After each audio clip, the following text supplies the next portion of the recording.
Hello again, and thanks for joining us. My name is Dr. Michael Hennings, board-certified chiropractic neurologist practicing full-time in Palm City, Florida. I'm excited to make another YouTube video because this is a topic that's really very important to me, and that is the association between chiropractic care and stroke. It's something that I hear really pretty rarely, but every once in a while something will pop up in the media. It used to be really popular. Now it's only when one of these bulletins is put out. The most recent came out by the American Heart Association, which offered some sort of link, although it wasn't really detailed. There were no data, there were no references. It was just a blank opinion by the American Heart Association that said that chiropractic care causes stroke. We know now that the data that supposedly offered a link have been totally disproven. It's something that is absolutely categorically not true, but it comes up as a general opinion sometimes. Again, this American Heart Association study was really just an opinion paper, but it gets held as fact, it gets held as truth when it comes out by the American Heart Association. Of course, the American Heart Association is the same association that sponsors the potato farmers and says that white potatoes are actually good for your heart, which is categorically not true. But you know, hey, it's probably because of a lot of funding that happens from Big Potato, I guess, the Big Potato money. Every once in a while, we'll hear something. It's pretty rare. We'll hear something. We'll hear something coming out from the American Medical Association. And again, usually not really factual, usually based on opinion. They'll sample a couple of neurologists out in California, say, do you believe there's a link? They'll say, yeah, we think there is a link.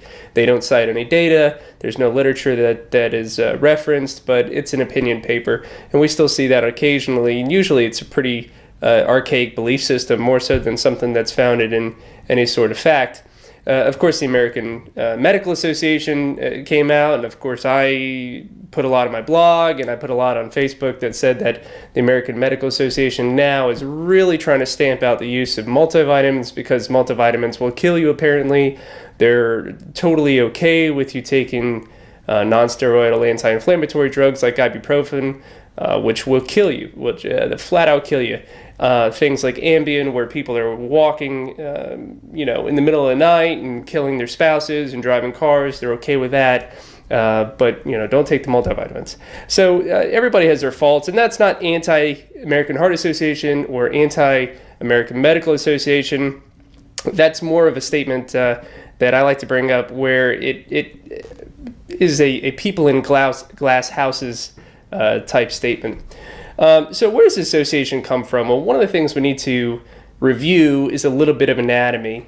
We know that the vertebral arteries run through the neck and the carotid arteries run on the outside of the neck. Usually the carotid arteries aren't really associated with this, but the vertebro-basilar artery system is the culprit that we typically hear about. An important thing to know is that the blood supply to the facet joints in the neck, the blood supply to the nerve roots, the blood supply to the dorsal root ganglia in the neck all comes from the vertebral artery system. And why is that important? It's important because when there's a problem with the arterial system, the supplied structures cause pain and they cause abnormal sensations. So what would that be? That would be somebody with neck pain presenting to the chiropractor. It was actually quite a common thing. So when people are in the process of having a stroke, and we're going to talk in a minute about the fact that strokes are not a single event, just like disc herniations. In my previous video, we stated that is something that happens in evolution. It's a process, not a single event. When people are in the process of having one of these strokes, they have symptoms, and usually when people have symptoms, they seek some sort of care to the appropriate provider. In this case, it just happens to be a chiropractor, because we know that chiropractic care is superior to other types of care for the treatment of neck pain, or vertigo for that matter, or headaches, which are all symptoms of strokes in evolution. The other anatomy that needs to be reviewed, the inner ear, the brain stem, the visual cortex, the cerebellum, those are all things that are supplied by the vertebro-basilar artery system. And of course, these symptoms would be vertigo, dizziness, visual problems, facial paresthesia, numbness, and tingling. These are all things that are regularly treated with chiropractic care. So if somebody had those symptoms, it would be really quite reasonable for them to go to the chiropractor.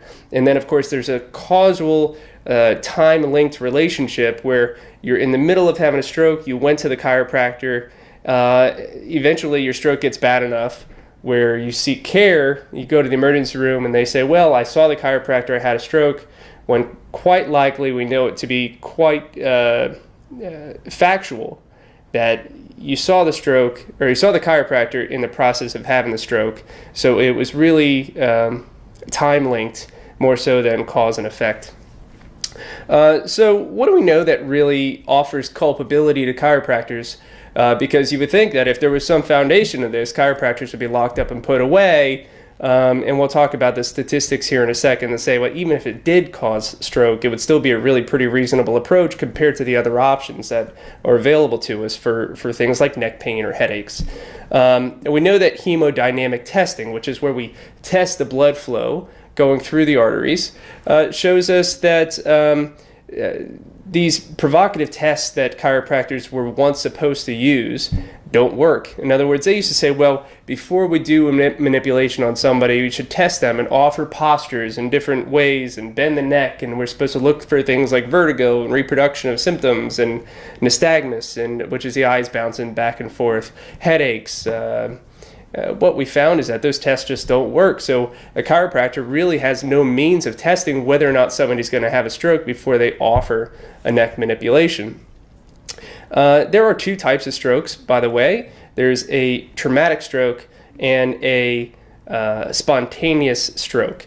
There have been a lot of studies that have offered some relationship. Again, they're all time-linked relationships. They're not actually cause and effect relationships, but there have been a number of studies that suggest that chiropractic care causes strokes.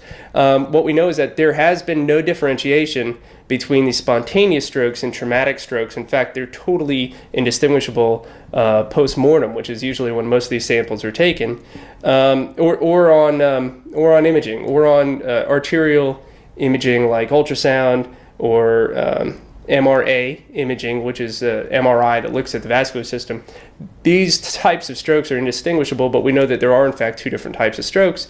So we can't tell if these people who had a stroke after a manipulation would have had a stroke anyway. The datum that bolsters that these strokes are spontaneous is that a stroke that's associated with chiropractic manipulation is somewhere between 1 in a million and 1 in 5 million. In other words, 1 out of every 5 million people, or 1 out of every 1 million people, depending on the study, that goes to a chiropractor will walk out the door with a stroke. We know, unfortunately, that 30 out of a million people will have a stroke walking right down the street. So not only is it not suggestive that somebody's going to have a stroke from a chiropractor, it actually debunks and almost is likely that the chiropractor prevents a stroke. Now, I don't believe that that's what happens, but I do believe that the statistics say that if 30 out of a million people walking down the street have a stroke compared to 1 in a million in my office, that certainly doesn't mean that I'm causing strokes. If anything, it points the other direction. And again, that's certainly not the case. There was a study put out by Simons that adds a little bit of culpability or a little bit of evidence away from chiropractic care causing stroke. Simon suggested that what he did was a cadaveric study, which means he took a cadaver and he actually measured the amount of strain on the vertebral artery during some motions that chiropractors use during manipulation. And what he did is he did normal range of motion testing, which turn you this way, bend you this way, bend you this way. And then he did a manipulation on the cadaver. He actually adjusted the cadaver, which you can only imagine. But what he found was that the strain on the vertebral artery was less during a manipulation than it was just turning the head side to side. And moreover, what he said was that the strain during the manipulation was only 1/9 the amount of strain required to cause failure of that artery. And the take-home point from the Simon study is that it's not even physically possible for chiropractors to put enough strain on the artery to physically tear it in a healthy artery, that is. So the Simon study was really pretty it was really pretty important in starting the conversation away from chiropractic care and causing strokes. Tarrant, he came out with a study which was really pretty interesting as well. It said that it was supposed to offer this nail in the coffin to chiropractic care. Tarrant, I don't know what his specialty was, but it was in the New England Journal of Medicine, so I'm thinking that he probably wasn't a real big fan of chiropractors, as typically is the case with that particular journal. And he stated that 64% of all the strokes from doctors' offices come from chiropractors' offices versus 26% from other medical offices combined. So he was saying, well, clearly that's got to be the answer. Well, we have two to three times more strokes coming from chiropractors' offices than all other doctors' offices combined. So clearly the manipulations are causing the strokes. The problem with that, however, is that 94% of all manipulations in doctors' offices are performed by chiropractors. So statistically speaking, you would expect that 94% of the strokes would come from chiropractors and not 64%. And 6% would come from MDs or DOs because they're performing 6% of the manipulation. And that's most definitely not the fact. So what this does is not only to say that chiropractors are causing less strokes per manipulation, what it also suggests is it's probably not the manipulation at all that's causing the stroke. The big study that came out that chiropractors hang their hat on is called the Cassidy study. Cassidy is what chiropractors frequently consider God among men. I mean, he's a really, really knowledgeable, well-published doctor, and he's I think he's a DC PhD if I remember correctly. But actually, Cassidy, I believe, is an MD DC PhD. He came out with a study, and he did a 10-year study in Canada. Canada studies, by the way, are really, really big in chiropractic care because it's been in Canada for quite some time, but also it's widely used because they have a number of chiropractic colleges, and their data system is really, really accessible because they have a national healthcare system. So those data are easily compiled. We don't have to go to Blue Cross and Cigna and Aetna and compile all their data. We just go to one place and we have all these data that are accessible. And the pitfalls of national healthcare are a whole nother video. But in any event, that's why a lot of these studies come out of Canada. So Cassidy went up to Canada and he said, okay, well, here's what I'm going to do. I'm going to take all the data of all the strokes that have happened in Canada for the last 10 years. And then he said, okay, well, based on this age group, that is the highest number of strokes, and based on excluding factors like prior strokes and that sort of thing, what he found was that you're just as likely to have seen your medical doctor or an osteopath as you are to see a doctor of chiropractic medicine. So what that means is that people who are in the process of having a stroke go to the doctor. And the reason they go to the doctor is that they're symptomatic. And they just happen to go to chiropractors more because chiropractors are more well known for neck pain and headaches and vertigo than any other type of doctor. So what he stated is that there was not a cause and effect relationship, as I said earlier, but it was more of a time-linked coincidence. So Cassidy really finally put the nail in the coffin and debunked all the myths about chiropractic care. Now, what I said earlier was, what if chiropractic care did cause a stroke?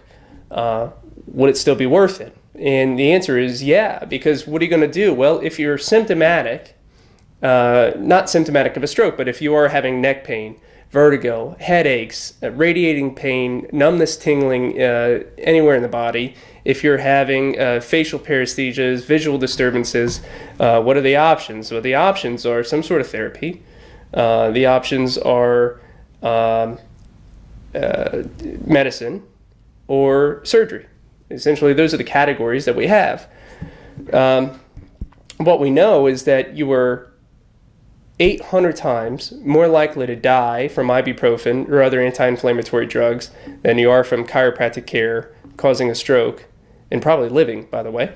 You're 1,400 times more likely to die from spinal surgery than you are to have a stroke from a chiropractor, and you're 30 times more likely to die from a canoeing accident than you are to have a stroke from a chiropractor. So even if you did have a stroke from a chiropractor, which we already said is not likely to happen, in fact, it's been widely debunked that it doesn't happen, even if you did, chiropractors don't want to cause strokes. Chiropractors want to help people, and unfortunately there are iatrogenic problems that we see frequently with all the different types of medicine, with all the different types of doctors and therapists. There are things that are caused that are just essentially part of trying to treat people who are really sick. So in closing, I want to offer a quote by Dr. Adrian Upton, who's the head of neurology at McMaster University School of Medicine. And he said, quote, attacks against chiropractic concerning perceived risks of cervical manipulation are currently based on coincidence, anecdotal reports, and junk science. I'm happy to offer all of these references. This is all well-founded. It's not my opinion. And as always, I want to invite all of our viewers to send in questions via Facebook, Henning's Chiropractic Neurology, via my website, henningschiro.com. You could check out some of my other videos on henningschiro.com/blog, or you're always welcome to call us 772-220-5880. And what we'd like to see most of all, if you're in Palm City, Florida, and you're close enough, we'd love to see you stop by. Until then, any further questions, feel free to give us a call, and we're happy to have another video out there. Best wishes. Thanks.